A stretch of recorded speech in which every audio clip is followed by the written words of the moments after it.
everyone, it's Maki. Today, let's discuss some small news related to Gunpla and figures. What were the results of the Gunpla popularity poll conducted by official media outlets? A preview has been announced for the mobile suit figures that appeared in GQuuuuuX. Before we get into the main topic, I have a quick announcement. On my channel, I'm inviting support through memberships. For 19 yen a month, you can get a name badge and comment stamps. Alright, let's check out the news. Gunpla has a brand called Master Grade. It's a larger scale compared to high grade and real grade Gunpla. In recent years, the frequency of new Master Grade releases has decreased, leaving many fans disappointed. Due to their larger size, Master Grades tend to be more expensive than high grades and require more display space, which may cause some people to hesitate to purchase them. However, some fans believe that Master Grades are far more impressive than other Gunplas. Now, let's look at the results of the popularity ranking conducted by the official media. The results are quite surprising. First place goes to the Deep Striker. It's a weapon from Gundam Sentinel. However, it never appears in the story. It is only introduced as an upgrade option for the main character's excess Gundam. Gundam Sentinel isn't an anime. It was developed solely through a model magazine project and a novel. Among casual fans, there are probably quite a few who aren't familiar with the work. Some might think, I never expected the Deep Striker to take first place. As I mentioned earlier, the Deep Striker is an upgraded version of the main Gundam. Its development ended during the design stage, and it was never manufactured. However, given its popularity, there's still a chance it could appear in a spin-off in the future. The Deep Striker was designed to break into enemy territory with enormous thrust and deliver powerful attacks using a weapon that reopposes a battleship's main gun. One of its notable features is its eye field, which provides high defensive performance against beam weaponry. Its major drawback was the extremely high cost of manufacturing and operation. While it was capable of high-speed movement, it had poor turning performance. For these reasons, it was never built.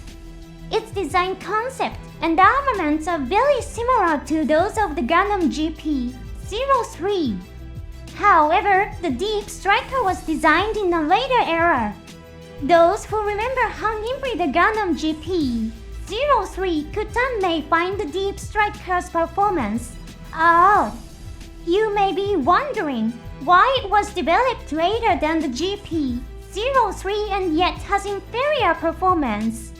Both the Gundam GP-03 and the Deep Striker were designed by Anaheim Electronics. However, the Gundam Development Project, which produced the Gundam GP-03, sealed and erased all of its data due to internal conflicts within the era's Federation forces. One interesting interpretation is that the Deep Striker's lower performance is a result of being unable to reuse the technology. The exact rankings haven't been announced yet, but the highly ranked Gunpla have been revealed. It was also announced that these Gunpla will be re-released. Next to the Deep Striker is the Perfect Yeong. This is another mobile suit that never appeared in the story.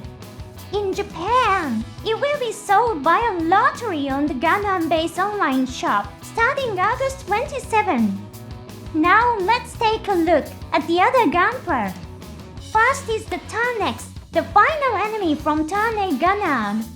Next is the final enemy from Zeta Gundam. Next is the V-Gundam, which has enhancement parts for the main Gundam from Victory Gundam. There's also the Gundam XX, the main star of the latter half of the Gundam X story. The perfect Gundam originated in the comics themed around Gunpla and later joined the Universal Century World through the MSP project. The Vessel Type C is a mass-produced mobile suit from Gundam Unicorn. Finally, the FATS is a prototype mobile suit from Gundam Sentinel. All of these are planned to be available in regular stores in early 2026. It's surprising to see two mobile suits from Gundam Sentinel make the rankings. The rest of the Gunpla come from completely different works. Gundam Sentinel was a project spearheaded by a model magazine, and fans speculate that the rights are complicated. As fans, we can't know how the rights are handled within the company. But since Gundam Sentinel is popular, we'd love to see it take the spotlight in some form. I personally love the FATS. Its description as a temporary mobile suit assembled for the development testing of the full armored Double Zeta Gundam and not intended for actual combat is incredibly appealing. The other piece of news is about the Kikeroga figure. This is the mobile armor that appeared in the GQuuuuuX story. Charles LeBoux piloted it and played an active role. Fans were surprised by its appearance because it looked almost identical to the Brawl Brawl from the original 0079. Then came the shocking reveal that it could transform into a mobile suit partway through the story. Now, that very same Kikeroga has been announced as a figure.